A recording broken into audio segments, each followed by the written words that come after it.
Esse é o meu, o seu, o nosso AlboCast. Hoje o papo é um papo mais sério, mais sóbrio. Não é uma polêmica, não é um caso da moda, mas é algo tão necessário quanto, né? Para nós falarmos e mantermos vocês todos antenados. Eu tô aqui com a doutora Aline Albuquerque e hoje vamos falar sobre curatela e interdicção. É isso aí, como a Priscila falou, é um assunto que, embora não esteja na moda, mas é muito necessário para os familiares, parentes, mães, pais, às vezes até filhos maiores de idade saberem do assunto, porque isso traz muitos problemas para os familiares. Traz. E com a alta, né, desses golpes dos idosos, das pessoas que são incapazes por conta de doença ou pela idade avançada. E assim, gente, não tem como. Vamos ajudar os nossos senhores, as nossas pessoas que não podem reger os atos da vida civil a permanecer realizando as coisas, mas assim, com um curador, com uma pessoa auxiliando.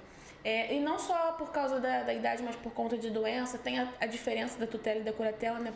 E é muito importante saber a diferença e quando buscar esse direito, né? A tutoria ou a curatoria. E qual é a diferença entre eles? Quando a gente fala de tutela, nós estamos falando de menores de 18 anos. E quando nós falarmos de curatela, nós estamos falando de pessoas maiores de 18 anos. Que de alguma forma são incapazes. Que são incapazes. E a incapacidade ela pode se dar, quando falar de maiores de 18 anos, pela idade, que é muito comum. As pessoas chegam lá aos seus 70, 80, 90 anos. E conforme o tempo vai passando, algumas pessoas elas começam a ter dificuldade para gerir a própria vida. Não quer dizer que ela tem alguma deficiência mental, que às vezes os próprios idosos não se sentem muito confortáveis em passar toda a sua maneira, toda a sua gestão da vida para o seu filho ou para sua nora, enfim, para aquele parente mais próximo, porque eles não querem se sentir incapazes. Mas acontece que, como a Pri falou no início, muitos deles são vítimas de golpes, exatamente porque existem pessoas, e são pessoas de má índole, que conseguem levá-los ao erro. A exemplo, na semana passada, a gente estava conversando aqui um pouquinho antes, a Priscila trouxe a informação de que saiu na Rede Globo, no jornal, de que uma determinada instituição bancária, ela tinha lá dentro um funcionário que fazia parte de um outro grupo de estelionatários. E o que eles faziam? Eles conseguiam fazer com que idosos, principalmente pessoas que têm lá sua aposentadoria, que têm sua renda fixa, aceitassem, assinassem, não necessariamente assinaram um documento, mas aceitassem um empréstimo e levava eles a ter um problema muito sério na sua vida financeira. Aí você pensa assim, mas isso não tem nada a ver comigo. Tem sim, porque quando o seu avô, quando o seu pai, quando aquela pessoa ela começa a ter um problema, esse problema ele atinge você como parente, como família próxima. E por isso é muito importante entender o que é curatela, o que é tutela e quando pedir esse direito para poder tomar cuidado e administrar para que não aconteçam problemas como esses no futuro. Porque você pensa, a maioria dos idosos, se eles não são aposentados, eles recebem o benefício de um salário e você tem um desconto de um empréstimo que você não recebeu o dinheiro, você tem aquele desconto e muitos dos idosos gastam mais do que um salário por conta de medicamentos. Muitos deles estão nos lares de idosos, lares esses que a gente faz algumas assessorias jurídicas, né? São nossos clientes e a gente está trazendo esse vídeo, trazendo esse tema justamente para essa classe, para essas pessoas que têm seus parentes nos lares, que também podem pedir a curatela, às vezes até o próprio organizador, administrador do lar, ele pega a curatela de algum paciente. E então você pensa, eles gastam mais do que recebem e ainda acontece uma coisa dessas. E ainda são vítimas. É devastador o que está acontecendo. E o que é muito comum, que aí fica até o alerta, é que demora um tempo razoável, às vezes até longo, para a pessoa descobrir que o seu avô, que aquela pessoa ali de elevada idade, ele está sendo vítima de golpe, porque não observa. E são valores às vezes pequenos que são descontados. São os R$30 por mês, os R$50 por mês. E aí quando você vai ver na soma, é um empréstimo que foi colocado, é um desconto indevido naquele contra-cheque, naquela aposentadoria, e ele está sendo vítima de um golpe. Isso por quê? Porque na verdade outra pessoa que tem essa expertise e essa má fé se aproveita dos mecanismos, se aproveita da incapacidade, da inocência são pessoas que, na verdade, tinham uma conduta. Antigamente, Sim. a palavra era mais que o suficiente, né? Eu acho muito lindo porque os nossos avós nos ensinam muito isso. A palavra é uma só. Sim é sim, não é não. Mas hoje em dia, infelizmente, nós não podemos contar com isso. Por isso, a necessidade de buscar conhecer a curatela, de pedir para administrar o patrimônio daquela pessoa de elevada idade ou até mesmo pessoas que têm alguma dificuldade na sua capacidade intelectual. Pode ser pessoa com alguma doença, enfim. E chega um momento que a própria instituição do pagamento a pede. Sim. A pessoa vai recebendo, aí chega a parte da procuração, né? Porque quando ela tem alguma incapacidade física, a gente vai pro cartório, né? Faz a procuração, mas chega um momento que o próprio INSS, por exemplo, ele pede uma curatela. Porque a procuração ela vai te dar poderes até um certo limite. Exatamente. Depois de determinado tempo, você precisa que aquela pessoa responda e não o seu procurador. E a curatela ela vai vir realmente para poder ampliar esses poderes, para que de fato seja o administrador do lar de idosos, seja o filho, ele tenha os poderes, e esses poderes para poder gerir, para poder tomar decisões, eles só podem ser conferidos pelo juiz, não é qualquer pessoa que dá, e não é um procedimento tão rápido. Nós temos os provisórios, você entrou com o pedido, e aí você apresenta uma série de documentações que são necessárias, documentação médica, Sem contar o fato que vai levar você à necessidade do deferimento da tutela, da curatela provisória. Exatamente. É bom dar contar por que tá precisando.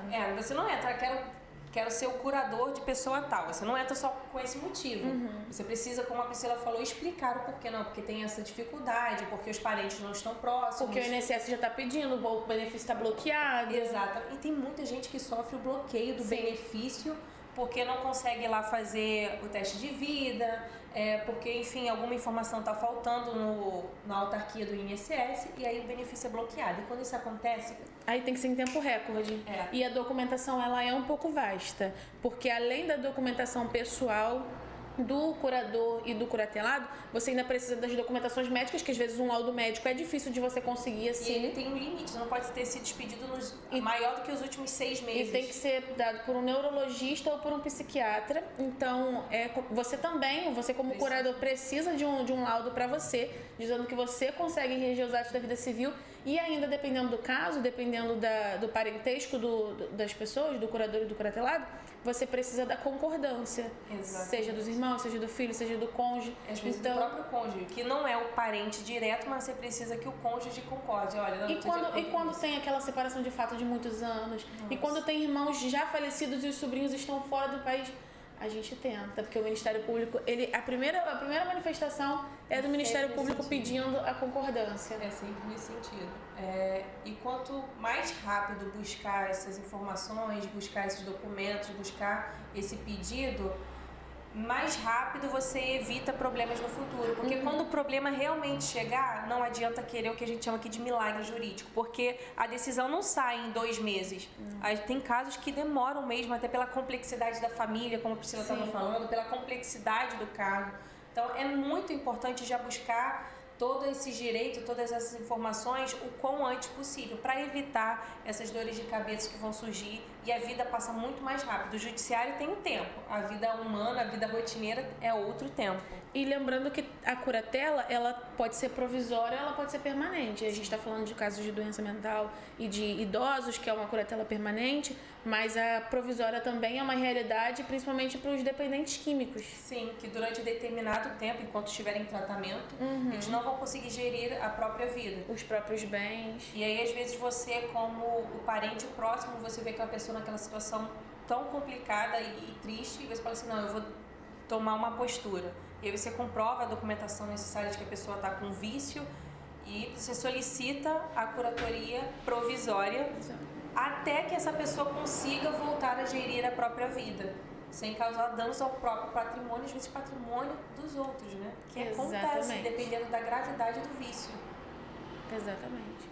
Bom, e no mais, o que nós temos é realmente o cuidado e o zelo humano para com essas pessoas, seja uma criança, nós temos aqui casos de tutoria, menores de idade, e temos casos de curatoria, maiores de idade, mas em todos esses casos, nós como uma agência preocupada primeiro com a vida e depois com o direito, a gente realmente busca primeiro saber se realmente é necessária a curatoria, se é necessário solicitar essa interdição, que é uma forma de interdição, é o nome que nós damos. E se for necessário, nós prestamos toda a orientação necessária para que você saiba o quanto tempo isso deve levar, lembrando que ninguém garante o tempo, né? O judiciário, como eu disse antes, é quase um jogo da sorte, o tempo do judiciário. Mas a gente traz essas informações relevantes, nós explicamos como é que isso vai interferir na vida da pessoa que está sendo curatelada, que está sendo interditada, e dos próprios familiares, porque precisa ter a consciência da responsabilidade que assume. É um filho, é como um filho menor de idade, agora você é responsável por tudo, por toda a documentação assinada, pela questão médica, às vezes até pela questão psicológica também, que você precisa prestar todo o amparo afetivo, todo o amparo econômico. Isso é uma responsabilidade muito grande. E às vezes, em muitos casos, a própria família pede a prestação de contas também que você tem que fazer nos autos. É uma responsabilidade tanto, mas que é necessária, gente. É teu parente próximo, então assim, é você pensar realmente na vida do outro e o quanto você pode ajudar. Porque é cansativo, lógico, você tem um novo filho, né, como a gente estava falando, é um filho mais velho, às vezes é um filho com algum problema psicológico, enfim. E você tem que ajudar, você tem que fazer a sua parte. A pessoa não consegue mais sozinha. E caso não faça, não é porque não pediu a curatoria ou a tutoria que você não deixa de ser responsável. Porque existe abandono afetivo, existe abandono de agente incapaz, e o fato de você não solicitar isso perante o judiciário não quer dizer que você está isento de responsabilidade. Exatamente. Porque se a casa de repouso verificar que houve um abandono, seja patrimonial, um abandono afetivo, ela pode entrar com as medidas necessárias para que você, responsável, seja filho, seja tio, seja pai, você seja trazido ao judiciário para responder por aquele abandono, por aquela falta. E aí as consequências também são grandes, porque de um lado você tinha que assumir a responsabilidade e você não fez. E não é porque você deixou de fazer que você vai deixar de ser responsável pelos prejuízos. E se for comprovado, e se tiverem indícios de que esse abandono, seja ele patrimonial ou afetivo, trouxe prejuízos a outra pessoa que precisava ser interditada, você pode ser penalizado no judiciário em razão disso. E é um alerta, porque às vezes a gente não quer assumir uma responsabilidade para evitar problema. Mas a omissão é um dos maiores pecados que a sociedade traz na sua gestão de família. Você é omisso e aí aquela consequência aumenta, né? Porque você não está olhando que o problema não cresce. Quando ele cresce é muito maior. Verdade. Quem falou que não ia ser legal? É sempre muito informativo, é sempre muito bacana. A gente relembra temas, a gente traz aqui a conversa, alguma coisa que a gente viveu recentemente. É muito bacana, meu Deus. Muito obrigada, doutora. E você que tiver qualquer dúvida, pode mandar aí na caixinha de perguntas, pode mandar pra gente poder trazer tema.